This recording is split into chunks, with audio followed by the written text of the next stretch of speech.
tentu saja itu standar baik Hmm. internasional ya di dalam konvensi Perserikatan Bangsa-Bangsa yang sudah kita ratifikasi maupun di dalam Undang-Undang Dasar maupun di dalam Undang-Undang kita tentang kebebasan menyatakan pendapat. Itu sudah lengkap aturannya. Tapi dalam praktek sering terjadi represi dari aparat terhadap pengunjuk rasa. Tetapi juga jangan nutup mata di kalangan Hmm. pengunjuk rasa sering ada penyusup-penyusup yang Ya. melakukan kekisruhan, keributan. Sehingga kedua pihak harus sama-sama eh, waspada lah ketika akan melayani untuk aparat yang akan melayani atau mengawasi aksi-aksi untuk menyampaikan pendapat dan untuk masyarakat yang ingin menyampaikan pendapat atau unjuk rasa itu supaya juga hati-hati, jangan sampai terprovokasi oleh penyusupan. Itu Oke, saja sebenarnya. baik, Prof. Tapi begini, pada Ah. saat Anda menjabat sebagai Menko Polhukam, sebenarnya juga kan pada saat unjuk rasa yang berakhir dengan kericuhan itu juga selalu ada penyusup-penyusup seperti itu. Yang ingin saya tanyakan, sebenarnya apa faktor utama yang menyebabkan penyusup-penyusup itu tetap ada dalam beberapa momen unjuk rasa di Indonesia, termasuk di ibu kota yang kemarin terjadi besar-besaran, Prof? Ya karena memang ada kepentingan-kepentingan orang-orang atau kelompok tertentu yang ingin mengacau Hmm. dan mengambil keuntungan. Tetapi pada Oke, umumnya munculnya penyusup ini tidak banyak sih kalau orang hati-hati. Sehingga misalnya oke. kemarin yang rame 2 hari 3 hari terakhir ini kan sebenarnya gerakan itu organik. Saya Hmm. tidak percaya bahwa itu ada dipengaruhi secara dominan oleh penyusup atau apa ditunggangi oleh dikendalikan orang luar. Itu yang numpang aja kebetulan yang melakukan unjuk rasa itu tidak waspada. Karena Hmm. eh, dimanapun dan dalam skala apapun setiap ada unjuk rasa seperti itu penyusupnya pasti ada. Bisa juga bentuknya operasi intelijen, bisa juga bentuknya memang orang punya kepentingan tertentu agar terjadi sesuatu dan sebagainya dan sebagainya. Itu selalu saja ada. Oke. Nah, saya ingin tanya juga dalam hal ini, Hmm, pemerintah ya, lebih spesifik lagi sebenarnya Menko Polkam ya sekarang namanya Menko Polkam bukan lagi Menko Polhukam ya. untuk mencegah ataupun seperti adanya infiltrasi, provokator atau kegagalan aparat keamanan. Bagaimana ini bisa di apa ya diorkestrasi oleh seorang Menko Polkam sehingga penanganan demonstrasi ini tidak meruntuhkan kepercayaan publik terhadap aparat keamanan? Ya, ya kalau tanya bagaimana melakukan orkestrasi tentu saja eh, Hmm. Pak Menko Polkam yang sudah punya rencana dan cara-cara sendiri.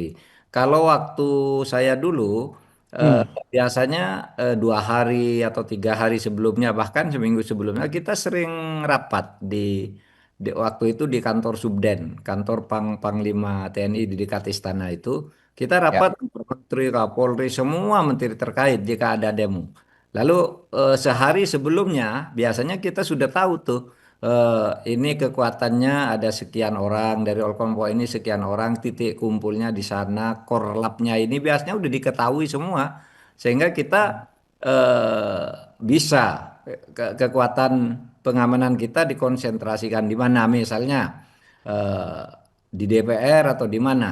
Kita juga Hmm. memberitahu masyarakat jangan apa mengambil risiko masuk ke kelompok itu kalau dia bukan bagian dari pengunjuk rasa atau ya apa punya kepentingan yang sama dengan Hmm. pengunjuk rasa dan tidak dikenali sebagai apa namanya lawan dari pengunjuk rasa karena kalau Ya. diteriak wah ini lawan gitu ini nyusup gitu wah dia bisa Hmm. dihajar rame seperti dulu ada aktivis yang sampai ditelanjangi dihajar habis-habisan itu kan Ya. kita sudah beritahu bahwa beritahu ke masyarakat waktu itu bahwa konsentrasi kekuatan massa akan ada di sana oleh sebab Hmm. itu hati-hati semua harus tertib gitu nah maka Oke. terjadilah hal seperti itu.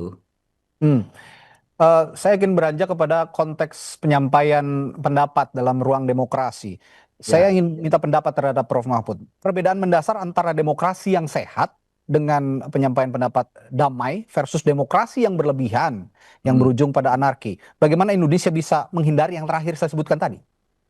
Menghindari terakhir, pertama pihak yang akan menerima aspirasi, taruhlah dalam ini pemerintah juga harus Hmm. terbuka untuk menerima itu dan akan betul-betul memfollow up, mendengar dan mengolah. Nah, yang kemarin maaf saya katakan, alhamdulillah sekarang udah diatasi oleh Pak Presiden. Yang kemarin itu kan akumulasi karena setiap aspirasi itu sering diremehkan. Sudah ada Hmm. beritahu ini tindak lanjutnya ndak ada sehingga lalu berakumulasi, Oke. masyarakat lalu berteriak bikin caranya sendiri. Lalu terjadilah tragedi yang sangat memilukan memakan korban nyawa banyak orang. Kalau 4 meninggal itu kan sudah sangat banyak. Satu aja tidak boleh ada yang meninggal di dalam sebuah unjuk rasa. Oke. Begitu. Lalu dengan adanya sikap pemerintah melalui Presiden Prabowo Subianto hari ini, Prof. Mahfud melihatnya bagaimana? Karena tuntutan-tuntutan yang tereskalasi menjadi sebuah demo yang masif, unjuk rasa yang masif kemarin itu kan sudah juga sebagian dikatakan oleh Presiden hari ini akan dieliminasi seperti misalnya tunjangan DPR yang terlalu fantastis begitu ya akan dieliminir, kunjungan kerja ke luar negeri akan juga dieliminir, akan juga dibatasi. Lalu Ya. juga apa pencopotan atau penonaktifan anggota-anggota DPR yang dinilai terlalu arogan juga sudah dipenuhi. Nah, bagaimana langkah ini sudah bisa meredam apa yang terjadi belakangan ini? Ya, menurut saya untuk jangka pendek. Jadi ini kan harus Hmm, ada jangka pendek. Jangka pendek itu menghentikan tindak kekerasan, oke, penjarahan dan kerusuhan dulu. Saya kira jalan keluarnya sudah disampaikan oleh Presiden. Lalu jangka yang dalam lebih panjang sedikit, ini langsung mengolah aspirasi masyarakat.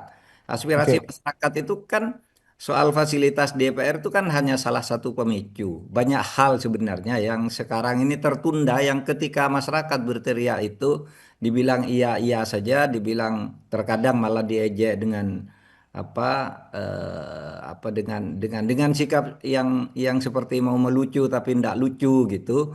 Nah, itu kan sering sekali terjadi begitu. Ya, Sehingga begini saya beritahu pada tanggal ya, 29 Mei kemarin dan tanggal 27 Juli kemarin di Jogja, saya bertemu dengan para akademisi di Jogja.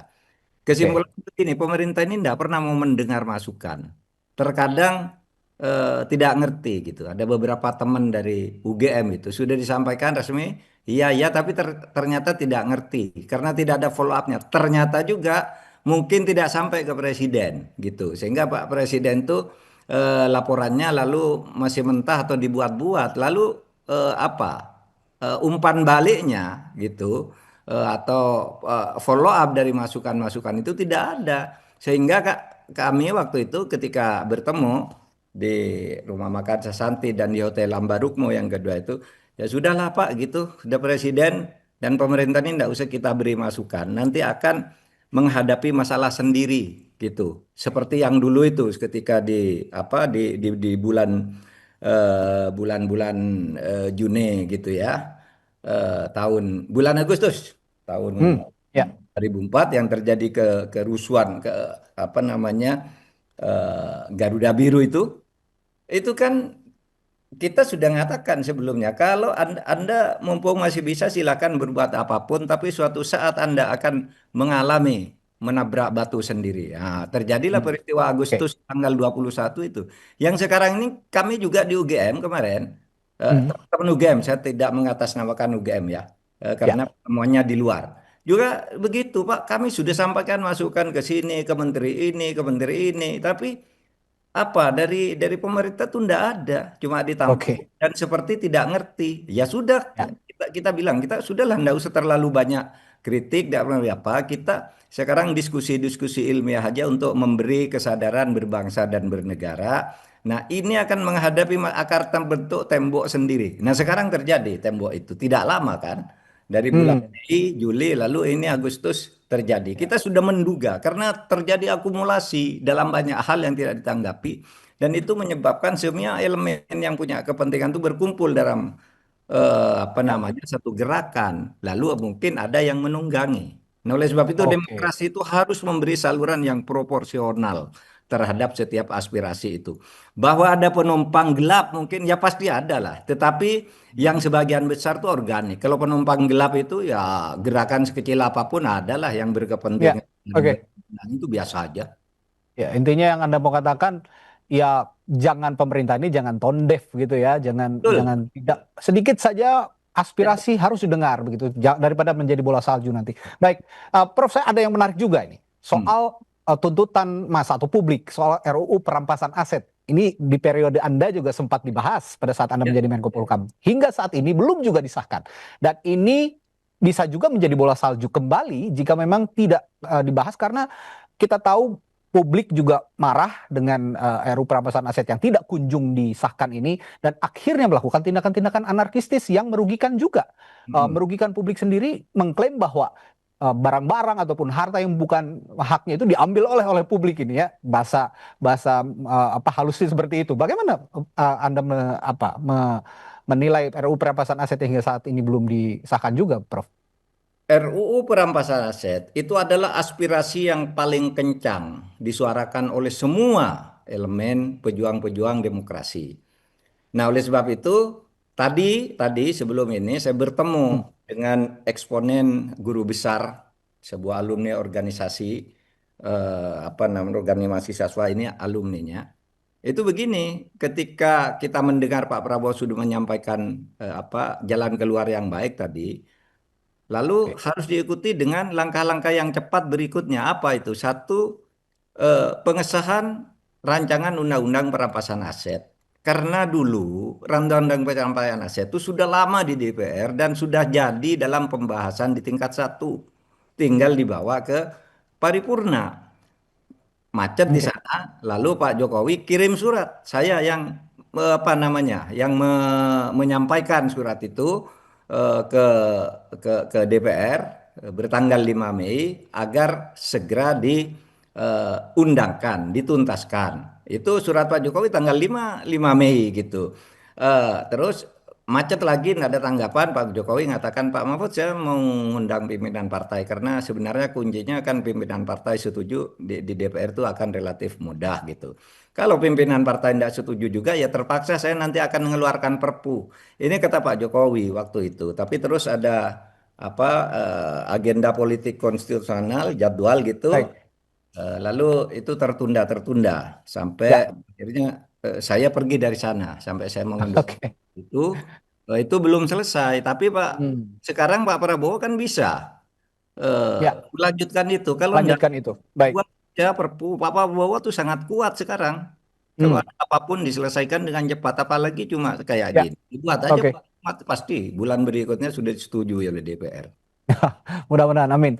Nah, dari diskusi kita malam hari ini intinya sekecil apapun aspirasi harus diserap gitu ya, jangan tone deaf Ya. dan ruang-ruang demokrasi sekecil apapun ruangnya di iklim demokrasi, saya percaya bahwa Indonesia masih memiliki ruang diskusi yang luas sehingga aspirasi-aspirasi publik bisa ditampung dan bisa diwujudkan oleh pemerintah. Terima kasih Prof. Mahfud sudah Terima berdiskusi kasih di Sapa Indonesia Raffi malam hari ini. Saputro. Sehat Yuk. selalu, sampai jumpa lagi. Assalamualaikum. Yuk.